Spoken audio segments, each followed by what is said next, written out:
bem-vindo à parte 8 do nosso curso sobre o texto Ceticismo de Michael Williams, que é também a última parte desta sequência. Então, hoje nós começamos exatamente pela seção 11 do texto do Williams, que se chama Realismo Epistemológico. Sendo o realismo epistemológico a teoria combatida pelo contextualismo de Williams. Realismo epistemológico diz respeito a uma invariabilidade nos tipos de conhecimento e também no tipo de evidência adequada para justificar o conhecimento, uma independência desses padrões de julgamento da adequação das evidências com respeito à situação do sujeito do conhecimento. Por isso, realismo epistemológico. Williams diz: o cético impõe uma condição de totalidade, o isolamento de questões práticas comuns. Então, é aquilo que nós vimos no nosso último vídeo sobre o movimento argumentativo de Descartes nas próprias meditações metafísicas, quando Descartes diz que se nós voltarmos à vida prática, à vida cotidiana, nós acabaremos deixando de lado o exercício teórico da dúvida, todo o caminho da dúvida, e sentiremos a propensão de voltar a acreditar. Então, o ceticismo, além de tratar o conhecimento em bloco, já que ele se atém apenas ao conteúdo proposicional das crenças e não no que é variável em cada sujeito do conhecimento, ele também isola essas questões das práticas cotidianas. Então, ele coloca a necessidade de uma explicação universal para a pergunta como chegamos a conhecer tais coisas, o que faz com que as crenças sobre o mundo exterior sejam um tipo teoricamente coerente para serem julgadas como um todo, é o seu status epistemológico comum. Então, o realismo epistemológico, em suma, acredita que certas crenças tenham esse status epistemológico comum que estaria ligado ao conteúdo proposicional da crença, aquilo em que você acredita, e não em quem você é, onde você está, a partir de onde você fala. Ainda nesta seção do texto, ele fala em um retorno ao fundacionalismo, que nós vimos ser uma das respostas teóricas diretas ao ceticismo filosófico. O retorno ao fundacionalismo implica em assumirmos que toda crença tem esse status epistemológico intrínseco, quer dizer, nela mesma, independentemente da situação de fala do sujeito do conhecimento. Com isso, existiriam tipos epistemológicos naturais em relações naturais de prioridade epistemológica, independentemente de fatores contextuais, produzindo uma ordem de razões objetiva, quer dizer, na própria crença. E é por isso, eu repito, que ele fala num realismo epistemológico. Isso significa que existiria uma estrutura fundamental subjacente a toda justificação epistemológica. Passando então à próxima seção, intitulada Ceticismo no Contexto, Williams afirma, por volta da página 108 ali da tradução para o português do seu artigo, que os nossos fundamentos nunca excluem toda e qualquer possibilidade de erro, mas apenas aquelas que vários fatores contextuais determinam ser significativas e relevantes. E um pouco adiante, na mesma página, um pouco adiante, mas já na página 109, ele afirma que a diagnose teórica da argumentação cética conduz ao contextualismo. O contextualismo, então, decorre da negação das seguintes duas pressuposições céticas: a exigência de fundamentação prévia que nós já vimos nas últimas aulas e que significa exatamente que aquele que tem a crença, para pretender que sua crença seja conhecimento, precisa satisfazer a exigência da oferta de um fundamento adequado. É isso que é a exigência de fundamentação prévia. Quem tem a crença tem que poder citar uma evidência adequada que sustente a sua crença. Só se ele satisfizer essa exigência, nós podemos dizer que ele tem conhecimento. Isso está ligado ao realismo epistemológico, justamente porque a exigência de fundamentação prévia coloca em relevo aquela dimensão objetiva da justificação. O fundamento, né? A existência do fundamento adequado para a crença. E aí acredita-se que cada crença tem um tipo de fundamento adequado determinado pelo seu próprio conteúdo.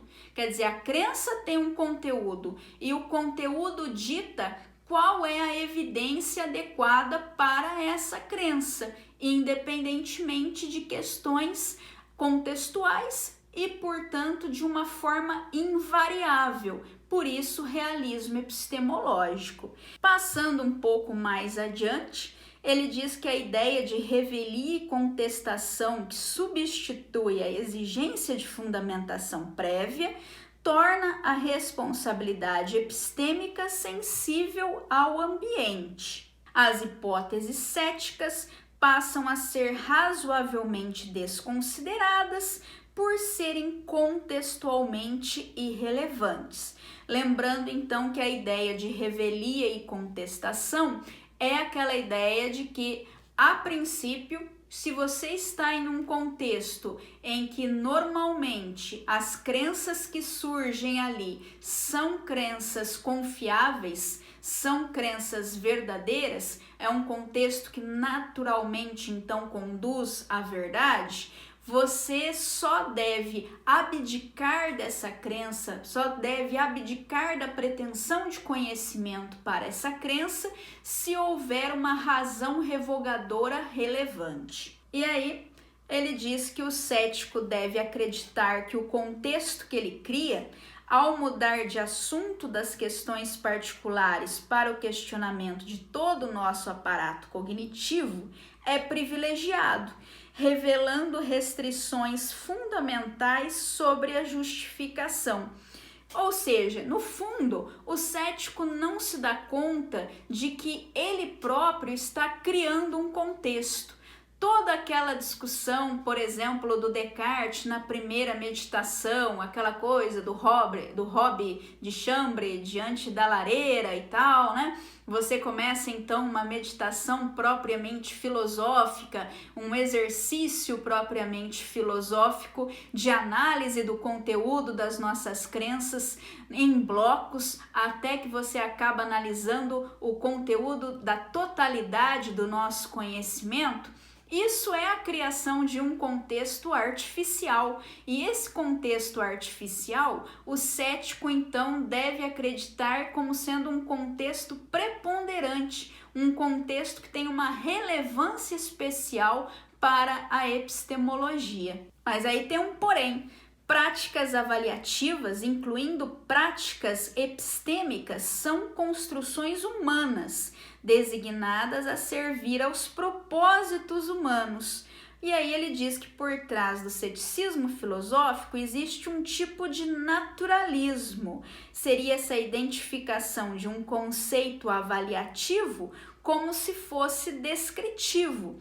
Quer dizer, nós sempre podemos fazer a pergunta: qual é o interesse, então, de fazermos esse exercício meditativo com aquele exercício que foi empreendido por Descartes? Nós não podemos simplesmente pensar que aquele tipo de contexto existe nas coisas em si mesmas, quer dizer, para o conhecimento em si mesmo, e nós estamos apenas descrevendo como é o conhecimento quando nós adotamos aquela atitude meditativa. Então, a partir do momento que você considera que aquele contexto cartesiano da primeira meditação é um contexto especial, que foi criado com propósitos especiais, ele não é um contexto independente do sujeito Descartes meditando, então você tem que aceitar uma multiplicidade, né, contextualizada de critérios para o julgamento do conhecimento. Você não pode mais ser um realista epistemológico ou um invariantista. Você não tem mais por que considerar que os altos padrões exigidos naquele contexto artificial criado por Descartes sejam padrões existentes objetivamente, que Descartes esteja apenas nos fazendo o favor de descrever. Aí, na sequência, Williams afirma o seguinte: os naturalistas contemporâneos defendem uma ou outra versão da explicação confiabilista sobre o conhecimento. E aí, naturalista aqui é simplesmente, na visão do Williams, aquele epistemólogo que enxerga as categorias epistemológicas de uma maneira descritiva, que justamente não considera que os principais conceitos epistemológicos, notadamente o conceito de justificação, são conceitos avaliativos ou normativos. Então, o Williams sempre trava uma disputa com esse tipo de epistemólogo naturalista, né? Então, o naturalista é um tipo aqui de confiabilista, não é que todo confiabilista seja naturalista. Ele é um tipo de confiabilista que justamente, né, acreditaria então que a ciência cognitiva deve preencher os detalhes no que diz respeito ao que sejam esses processos confiáveis. Então, o naturalista, ele tenta como que, bom, é óbvio, né? Ele tenta naturalizar a epistemologia. Então, o que o naturalista naturaliza? A epistemologia. O que significa naturalizar a epistemologia? Significa justamente passar a epistemologia para o ramo da ciência cognitiva, ou seja, você vai passar a estudar simplesmente quais são os processos naturais, processos fisiológicos, psicológicos que ocorrem no nosso cérebro, ocorrem na nossa mente, quando são formadas as nossas crenças. Então, isso é que seria naturalizar a epistemologia. Seria justamente você passar a acreditar que a epistemologia consiste no estudo científico dos processos confiáveis de aquisição de crença, tá?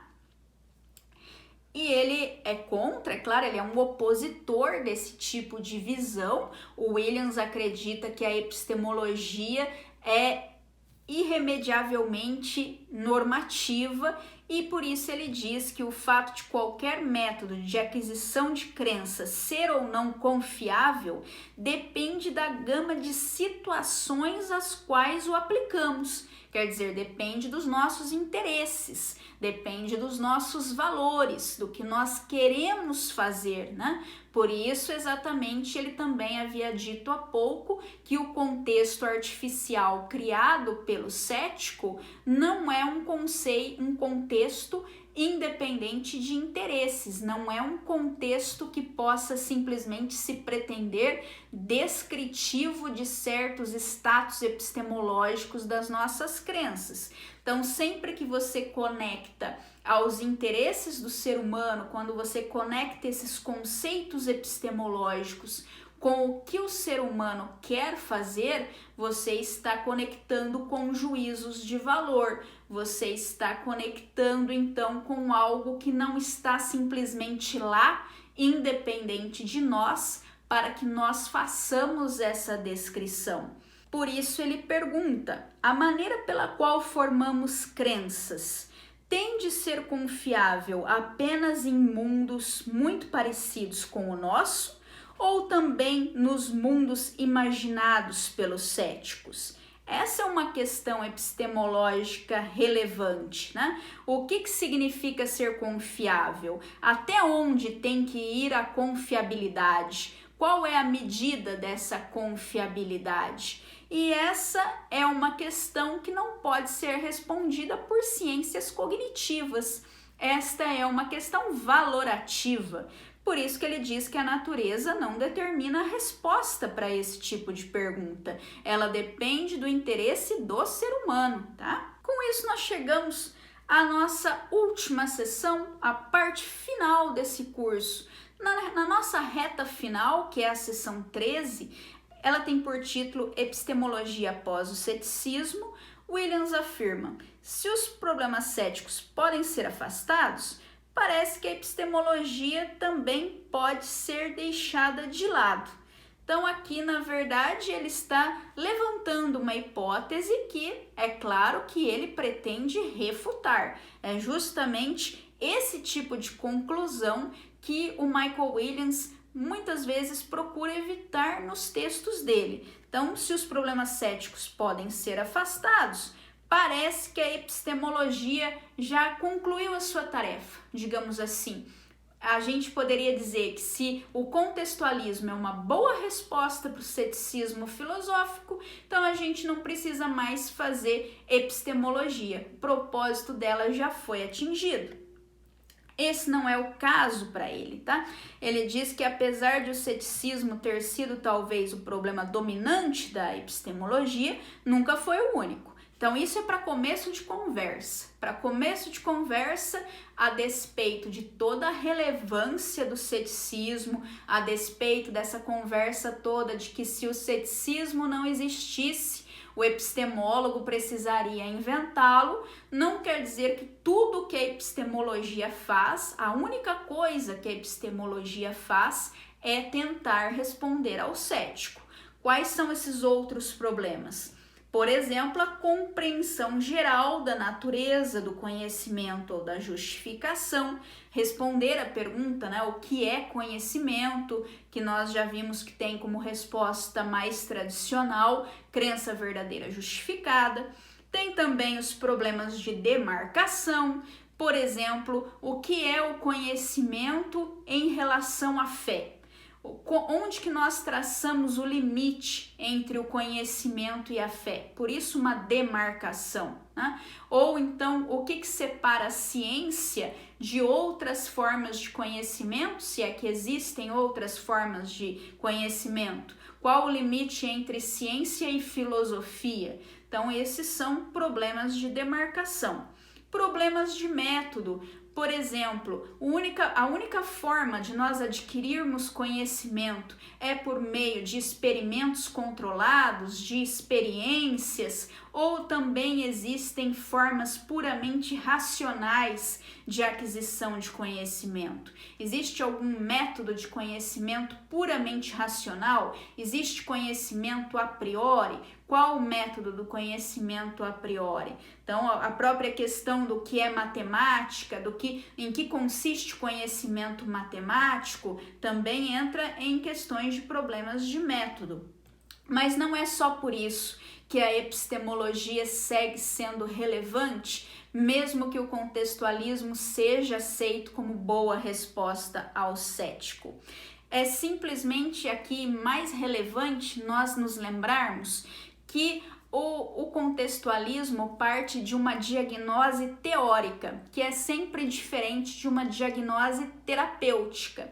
Por isso ele diz, só a diagnose terapêutica trata problemas céticos como pseudoproblemas, que devem desaparecer junto com as respostas para eles.